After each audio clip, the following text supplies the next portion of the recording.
আসসালামু আলাইকুম প্রিয় শিক্ষার্থীবৃন্দু। আশা করছি অষ্টম শ্রেণীর সকল শিক্ষার্থীবৃন্দু আল্লাহর অশেষ রহমতে ভালো আছে। আমিও আল্লাহর রহমতে ভালো আছি। আজকে আমি তোমাদের সাথে তোমাদের বাংলাদেশ ও বিশ্ব পরিচয় বইয়ের দ্বিতীয় অধ্যায়ের পার্ট 1 নিয়ে আলোচনা করব। আমার সকল শিক্ষার্থীকে মনোযোগ সহকারে ক্লাসটি দেখার জন্য অনুরোধ রইল। আমার চ্যানেলে যদি কেউ নতুন হয়ে থাকো তাহলে আমার চ্যানেলটি সাবস্ক্রাইব করে আমার পাশে থেকো। চলো তাহলে আমরা কথা না বাড়িয়ে আমাদের মূল আলোচনায় চলে যাই। আমাদের আজকের আলোচনার বিষয় ঔপনিবেশিক যুগের প্রত্নতাত্ত্বিক ঐতিহ্য, পার্ট 1। বিষয়বস্তু ঢাকা শহরের প্রত্ন নিদর্শন। ঢাকা শহরের প্রত্ন নিদর্শন। চলো তাহলে আমরা ঢাকা শহরে যেসব প্রত্ন নিদর্শন সমূহ রয়েছে সেগুলো নিয়ে আলোচনা করি। আমি তোমাদেরকে এই পাঠের এই লেকচারের মাধ্যমে তোমাদের যে নৈবিত্তিকগুলো রয়েছে সেগুলো, সংক্ষিপ্ত প্রশ্নগুলো, সৃজনশীল প্রশ্নগুলো একটি গোছানো শিটের মধ্যে নিয়ে আসছি। আমার ক্লাসটি যদি তোমরা মনোযোগ সহকারে শেষ পর্যন্ত দেখো, আশা করি তোমাদের পাঠ একে আর কোনো সমস্যা থাকবে না। চলো তাহলে আমরা ঢাকা শহরে ঔপনিবেশিক যুগের প্রত্নতাত্ত্বিক ঐতিহ্যসমূহ কী কী। প্রথমে রয়েছে বিখ্যাত মসজিদসমূহ, তারপর বিখ্যাত মন্দিরসমূহ, তারপর বিখ্যাত পার্কসমূহ, তারপর ইতিহাস এবং অন্যান্য প্রাচীন স্থাপনা। এখন আমি একটি একটি করে তোমাদেরকে সবগুলো বর্ণনা এবং পয়েন্ট আকারে দেওয়ার চেষ্টা করছি। প্রথমে আমরা ঔপনিবেশিক যুগে ঢাকার মসজিদসমূহ তোমাদেরকে জানাবো।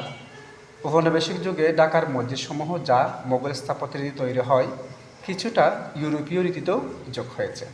চলো এখন আমরা বিখ্যাত মসজিদসমূহ কী কী সেগুলো একটু দেখে নিই।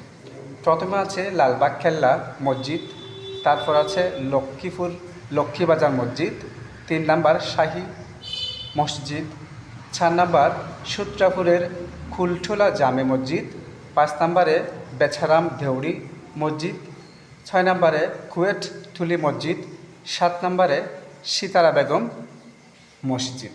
আশা করছি আমার সকল শিক্ষার্থীবৃন্দু ঢাকা শহরের প্রত্নতাত্ত্বিক ঐতিহ্যের যেই মসজিদসমূহ রয়েছে সেগুলো একটি পয়েন্ট আকারে তোমরা ছক নিয়ে লিখে এরকম করে শিখলে আশা করি তোমাদের কোনো সমস্যা হবে না।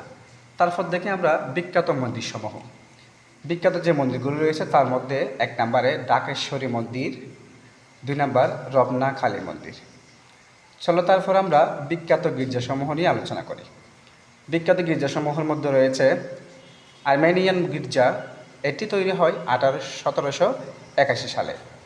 আর্মেনিয়ান গির্জা একটি অন্যতম প্রাচীন স্থাপত্য নিদর্শন ঔপনিবেশিক যুগের। এটি তৈরি হয় 1781 সালে। তারপর 2 নম্বর আছে সেন্ট অ্যাংলিকান গির্জা, 3 নম্বর আছে হোলি ক্রস গির্জা। এগুলো তৈরি হয় 19 শতকের দিকে। তারপর চলো আমরা পার্ক সমূহ নিয়ে আলোচনা করি। পার্ক এর মধ্যে রয়েছে বাহাদুর শাহ পার্ক, যেটি তৈরি করেন ঢাকার নবাব আব্দুল গনি। পরবর্তীতে নামকরণ করেন ব্রিটেনের রানী ভিক্টোরিয়ার নামানুসারে, নাম দেন ভিক্টোরিয়া পার্ক। পূর্ব নাম ছিল, এই পার্কটির নাম ছিল আন্ঠাগড় ময়দান। এই আন্ঠাগড় ময়দানের একটি ইতিহাস রয়েছে, চলো আমরা সেই ইতিহাসটা একটু জেনে নিই।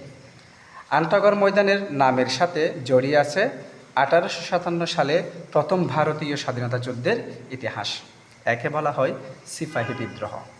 সিপাহী বিদ্রোহে যারা ইংরেজদের হাতে বন্দী হয় তাদেরকে আন্ঠাগড় ময়দানে গাছের সঙ্গে ঝুলিয়ে ফাঁসি দেন ইংরেজ বাহিনী।